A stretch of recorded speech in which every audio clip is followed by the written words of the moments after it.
où j'ai joué, j'ai eu la chance d'être beaucoup surclassé. On croyait que j'étais présumé. Tu vois, on croyait que j'étais présumé. Mais non, je suis né en France, je suis né à Meulan. Donc à partir de là, il n'y avait pas Il y a pas de débat. Il n'y avait pas de débat. C'est Ouais. quand tu voyais ta pièce d'identité, carte d'identité, ah non, il est français, il est né en France. Mais le football fait que j'ai toujours été surclassé. Il y a une année où je suis minime, et là, l'entraîneur des cadets m'appelle. Dominique Sioncy, qui était parti après à l'OM, m'appelle. Et il me dit, il vient au bord, dans la rue, chez moi, on était en train de jouer, et les joueurs lui avaient dit, il y a un bon défenseur, t'inquiète pas, il joue en minime, il peut nous dépanner.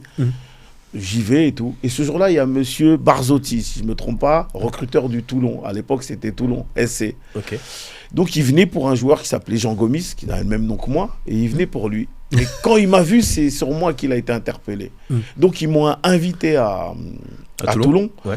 pour faire un stage. Et le monsieur, il a été clair, il a dit, c'est 2 jours le stage. S'il est bon, il restera 4 jours, et s'il est bon, il restera 6 jours. Et s'il passe les 6 jours, on rencontrera ses parents et on verra.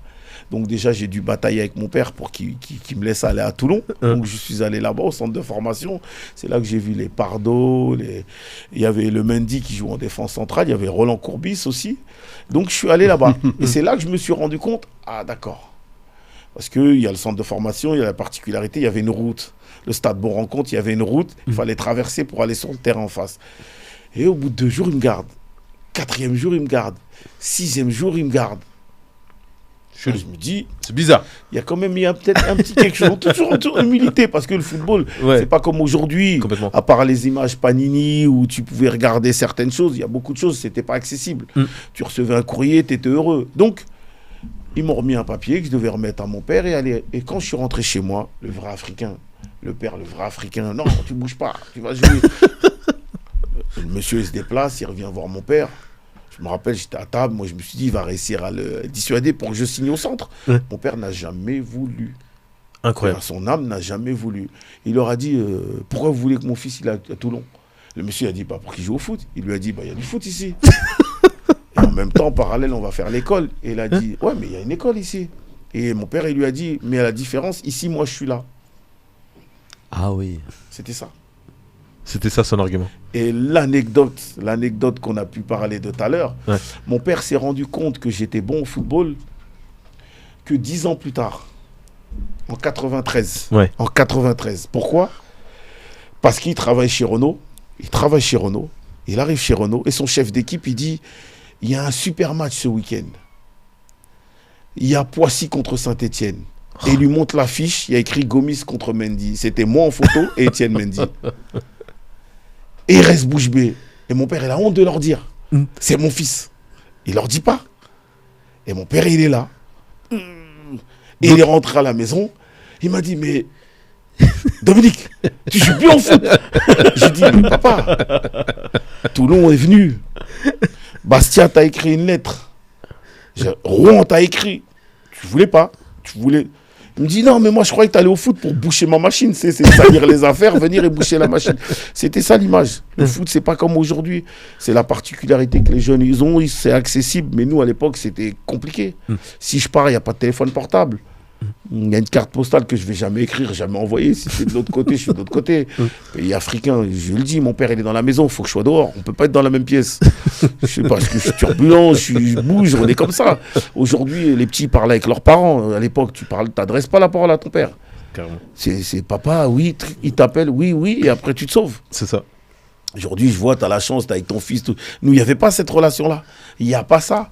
Et le vrai Africain, tu es là et l'autre à côté. Donc c'est comme ça le football. Et c'est là que je me suis rendu compte. Et c'est pour ça qu'après j'ai basculé, je suis parti à Poissy.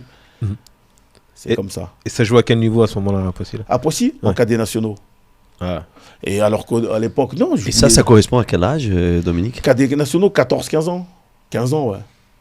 Ah oui, tu avais déjà en affiche. Donc ça c'est important. Et après je pars à Poissy. C'est là qu'il fait partir à Poissy. C'est là que tu vois les choses. Et là tu grandis. Et là tu passes dans une autre sphère. Voilà, ouais. Ah oui, Omiro n'était pas au niveau à cette époque. C'est pas question. Omiro, ça a toujours bien joué. C'était en plus l'époque des Maratra, l'époque où tu jouais, il y avait Benjamin, Minime, Cadet et des fois les juniors qui se déplaçaient. Ils se déplaçaient ensemble. Ouais. C'est pas ça. Au Muro, toute la particularité qu'il y a, c'est les mêmes mecs. on est dans la rue ensemble, on est à l'école ensemble, on joue au foot ensemble. Quand tu arrives à Poissy, ça vient de tous les horizons. C'est ça. Et cette magie-là, elle vaut toute la force du monde. Et c'est là que tu te forges, c'est là que tu vois. Ce que tu as appris dans la rue, ce que tu as appris, c'est une force. Et l'échange de voir l'autre qui est plus aisé que toi, mais tu n'es même pas là à le jalouser. Tu es là en train de dire qu'est-ce qu'il faut que je fasse pour que j'y arrive. Et c'est ça qui est bon. Et la finalité, quand on est dans tous un noyau là, il y en a combien qui réussissent? Moi, je pourrais dire que dans toute cette génération de cadets nationaux, on est 2. Et j'ai réussi à jouer en équipe première, en D3, en National 2. J'ai fait pratiquement 400 matchs. J'ai été capitaine, j'ai été directeur sportif. Au départ, quand tu me vois arriver, tu te dis c'est pas possible. Le mec qui vient en train, après qui venait en scooter pour gagner du temps. Donc toutes ces choses-là font que tu te forges et tu deviens grand. Et ça m'a permis de côtoyer du beau monde. Et c'est pour ça qu'il faut toujours avoir cette humilité et donner sa chance à tout le monde. Parce qu'on l'a eu et il faut la redonner. Et tu finis ton parcours comme joueur à Poissy? À Poissy. Parce qu'à l'époque, il y avait Saint-Maur-du-Stanos qui voulait que j'aille jouer là-bas. Mais moi, très vite, je me suis attaché, j'étais bien à Poissy. On était une belle équipe de copains, les Mario Bono, Teddy Meunier, même eux qui partaient, qui pouvaient faire des belles carrières, revenaient. Donc je me suis dit, j'étais bien à Poissy. Je travaillais au Muro, j'étais là, je faisais les deux, j'ai accumulé toujours les deux. Le même travail que j'avais à l'époque en tant que joueur, je l'ai aujourd'hui. Donc ça me permet d'accumuler les deux, de passer mes formations, de jouer. Que demande le peuple? Je suis heureux, donc à partir de là. Pourquoi vous voulez que je change? Donc du coup, tu avais 2 maisons, Poissy et les Mureaux. Tout à fait. Pour tout le monde, je croyais que j'habitais Poissy. Non. Toujours. Les Mureaux, je pars des Mureaux, je vais à Poissy et je rentre toujours aux Mureaux. Et si on fait une comparaison avec les niveaux du foot d'aujourd'hui, tu es arrivé à quel niveau comme joueur? National. National. Ouais. Tu National étais pro? Non, parce que c'est toujours cette humilité d'être amateur, puisqu'à l'époque, c'était D1, D2, D3. Moi, j'ai joué en D3. Donc ça, c'est bonne chose. C'était avant de Ligue 2. Ouais, il y avait Ligue 2 juste au-dessus. Voilà, niveau. Okay. Et en plus, la chance qu'on a, c'est qu'on joue en levée de rideau quand tu joues en D3 à l'époque, que ce soit à Auxerre, que ce soit à Saint-Etienne. Tous ces clubs-là, on a joué en levée de rideau. Donc à partir de là, pour moi, c'était la magie. J'ai joué dans des stades, j'ai joué des joueurs qui après ont beaucoup, comme les Degnaud, le Paul, l'Aslan, Taribe Ouest, tous ces joueurs-là. Anelka, j'ai joué contre lui. Il y a des photos, j'ai des articles. Beaucoup de joueurs. Quand il était où? Au PSG. C'était un petit jeune, il jouait. Donc, Anelka, j'ai la photo à la maison où je suis en train de le tacler, on se voit, on joue. Donc, non, des anecdotes, oui, on les trucs, les Jean-Claude Fernandez qui sont à Sainte-Geneviève-des-Bois, tous ces joueurs-là, les Dorasso, on s'est croisés et c'est la particularité du football et ça nous permet d'avancer, de grandir.